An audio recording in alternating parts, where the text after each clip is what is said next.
Study MBBS in Russia, Philippines, Uzbekistan.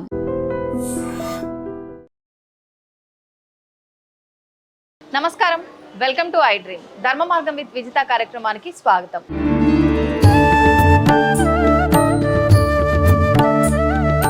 ప్రస్తుతం మనతో పాటు ఉన్నారు మంత్రశాస్త్ర ఉపాసకులు బ్రహ్మశ్రీ వేణుమాధవ శర్మ గారు. ఇప్పుడు గురుగారితో మాట్లాడి మరిన్ని విషయాలు తెలుసుకుందాం. నమస్కారం గురుగారు. గురుగారు, లలితా సహస్రనామ పారాయణం గురించి ఈ మధ్యకాలంలో ఎక్కువగా వింటున్నాం. అయితే లలిత సహస్రనామాల్లోంచి ఒక్కొక్క నామం తీసుకొని ఒక్కొక్క రకంగా మనం పారాయణ చేయటం వల్ల మనకున్న కామ్యాలన్నీ నెరవేరుతాయి అని చెప్పి చేసే వాళ్ళు ఎక్కువైపోయారు.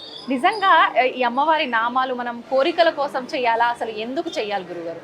అరుణాం కరుణా తరంగితాక్షిం ధృతకాశాంకుశ పుష్పగాన చాపాం అణిమాధీరావృతాం మజిగ్వైః రహమిత్యేవ విభావే భవాని ధ్యాయేత్ పద్మాసనస్థాం ప్రస్తుతోదనాం పద్మగత్రాయుతాక్షిం హేమాభాం కీతవస్త్రాం కరకలితలద్దేం రత్నాంబరాంగీం సర్వాలంకారయుక్తాం సతతమభయదాం భక్తనమ్రాం భవాని శ్రీవిద్యాం శాంతమూర్తిం సకల సురనుతాం సర్వసంపత్ప్రదాత్రి.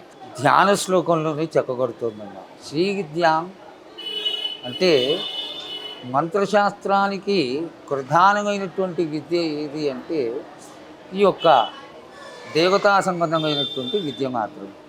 ఇందులో శాంతమూర్తి సకల సురనుతాం సర్వసంపత్ప్రదాత్రి, అన్ని సంపదలను కలగజేసేటువంటి విలక్షణమైనటువంటి లక్షణం కలిగినటువంటి స్తోత్రమే ఈ యొక్క లలితా సహస్రనామం.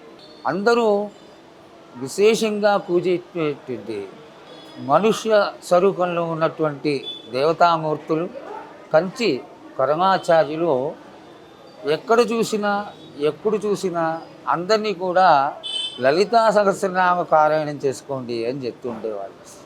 లలితా సహస్రనామం, సౌందర్యలహరి, కనకధారా స్తోత్రం, ఇవన్నీ కూడా ముత్తైదువులందరికీ, ముత్తైదువులే కాదు ఆడవాళ్ళందరూ కూడా చేసుకోవచ్చు.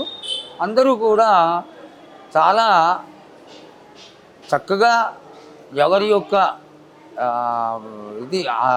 సహాయ సహకారాలు లేకుండా చేసుకునేటువంటి ఒక గొప్ప లక్షణం కలిగినటువంటిదే ఈ యొక్క లలితా సహస్రనామం. వారు కంచి పరమాచార్యులు వారు ఒక గొప్ప విశిష్టతతో ఈ లలితా సహస్రనామాన్ని చేసుకోమండంలో గల కారణం ఏంటంటే ఈ లలితా సహస్రనామం కేవలం వింటూ ఉంటే నోటికి వచ్చేసేటువంటి చక్కటి విద్య. ఇది శ్రీమాత శ్రీ మహారాజ్ని శ్రీ మత్సింహాసనేశ్వరి అని మొదలుపెడితే శివశక్తిక స్వరూపిణి లలితాంబిక అనేంత వరకు కూడా ఎంతో ఆనందంగా వాళ్ళకే తెలియకుండా వేయి నామాలు వెళ్ళిపోయేటువంటి ఒక కుంకుమార్చనే అనుకోవచ్చు, ఒక స్తోత్రమే అనుకోవచ్చు, ఒక మంత్రమే అనుకోవచ్చు. కానీ ఇది అంత చక్కటి ఒక స్తోత్రం. ఈ స్తోత్రంలో ఉన్నటువంటి విశిష్టత ఏమిటి అంటే ఇది సమ్మోహన శక్తి కలిగినటువంటిది అని వారు మనందరినీ ఆశీర్వదించడం జరిగింది. అయితే ఆడవాళ్ళందరూ కూడా ఈ లలితా సహస్రనామ పారాయణం చేసి ఎవరెవరికి కావాల్సినటువంటి కోరికలన్నీ కూడా వాళ్ళందరూ నెరవేర్చుకుంటూనే ఉన్నారు. అంత చక్కటి విద్య కాబట్టి ఇప్పుడు ఈ రోజుల్లో ఆడవాళ్ళందరూ కూడా ఒక 10-15 మంది కూడారు అంటే అక్కడ చక్కగా లలితా సహస్రనామం చేయడం, ఆ లలితా సహస్రనామ పూజ చేసి అక్కడ చక్కగా ఒక భజన చేయడం కానీ సత్సంగాన్ని నేర్కొచ్చుకోవడం కానీ ఇవన్నీ చేస్తూ ఉంటారు. దీనిలో విశిష్టత చక్కటిది కాబట్టి అందరూ కూడా ఈ యొక్క లలితా సహస్రనామాన్ని పారాయణ చేసి అందరూ వారి వారి కోరికల్ని తీర్చుకొని అమ్మవారి పరిపూర్ణమైనటువంటి ఆశీర్వాదానికి పాత్రలు అవుతారని ఆశిస్తున్నాను. గురుగారు, ఇప్పుడు ఈ పారాయణం చేస్తున్నప్పుడు నియమాలు ఏమైనా పాటించాల్సి ఉంటుందంటారా? మామూలుగా మనం ముత్తైదువులకి తడిగొట్టలు కట్టుకొని తలస్నానం చేసేటువంటి మడి ఆచారాలు అవసరం లేమ్మా. ముత్తైదువు మామూలుగా స్నానం చేసి ఉతికిన గట్ట కట్టుకొని చక్కగా యథావిధిగా కుంభం కట్టుకొని కూర్చుని ఈ యొక్క లలితా సహస్రనామం చేసి అట్లాగే వారికి తోచిన విధంగా పండో ఫలమో లేకపోతే ఇష్టమవుతే పులిహార, పాయసం, పెరుగన్నం ఇట్లాంటిది ఏదైనా చేసి అమ్మవారికి నైవేద్యం పెట్టుకోవచ్చు. అనవసరమైనటువంటి వ్యామోహపూరితమైనటువంటి పనికి మాలినటువంటి క్రియలు చేయాల్సినంత అవసరం అయితే ఏమీ లేదమ్మా.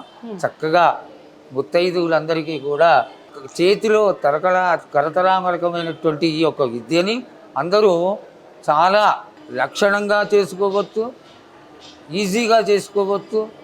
అందరి కోరికలు నెరవేరుతాయి. కాబట్టి ఆచారాలు ఏదో లేని ఆచారాలు కొని తెచ్చుకొని చేయాల్సిన అవసరం లేదు. గురుగారు, ఇది మగవాళ్ళు కూడా చేయొచ్చా సహస్రనామాలు అమ్మవారివి? అసలు శ్రీ విద్య సాధారణంగా మగవాళ్ళే చేస్తారమ్మా ఎక్కువగా. ఎందుకంటే ఆడవాళ్ళకు కూడా ఉంది లోకాముద్రార్చిత ఆవిడ. అయితే ఆడవాళ్ళ కంటే ఎక్కువగా ఈ పూజాక్రియలు అమ్మవారికి నగాగరుడార్చన, ఆమ్నాయ పారాయణం, ఆమ్నాయ పూజ, ఈ యొక్క అమ్మవారి యొక్క విశేషమైనటువంటి స్తోత్రాలు ఇవన్నీ ఎంత చేసుకుంటే అంత ఉంటుంది.